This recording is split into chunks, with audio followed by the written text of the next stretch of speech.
Ayan naman ang pangtanghalian, mga loads.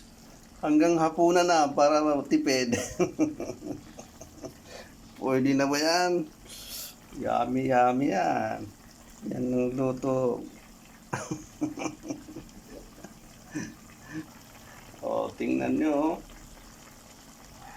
Oy, isang luto lang yan eh.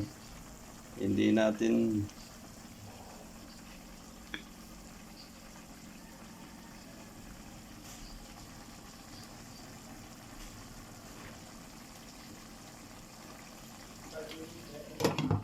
takpan para lumambot ang karne. Ang karning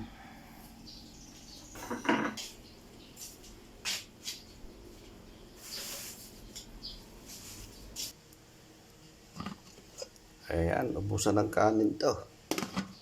Sa ganung mga ulam eh, talagang ubos ang kanin mo dyan. Good morning mga lods.